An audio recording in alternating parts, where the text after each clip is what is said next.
أنا عبد النجيب إبراهيم محمود أو بضح حيبته قرعة عن شو بشلق العصر كوا شغلتك نه ساحل ساكن سواء أنت سكون كاسك ماشي كل يوم شروع تبدين سينوب إيش برولة إيش تراغد إيش وكلهم كل معولة لون بدك بدون نمع فيش بالير هذا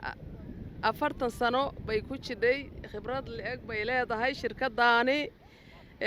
waxayna ka shaqeynaysaa badan argoosto kalluun waxyaabihii kaleeto wixii ugu maaragtay kheyraadka badda ayaan ka shaqeysanaa kalluunka aan soo saaraa waxa weeye hadda kalluunkan wuxuu ugu badan yahay shir waa la dhahaa u badan iyo dabagucun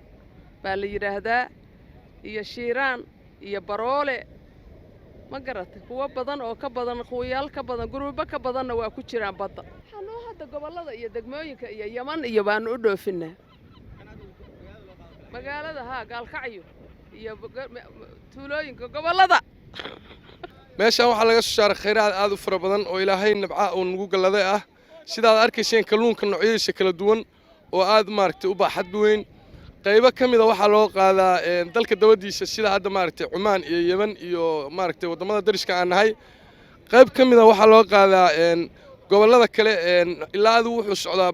galdogob Burshaalax hadii la kuurnay ilaa Itoobiya inuu gaaran rajaynaynaa waxa meeshaan nabca fara badan baa taal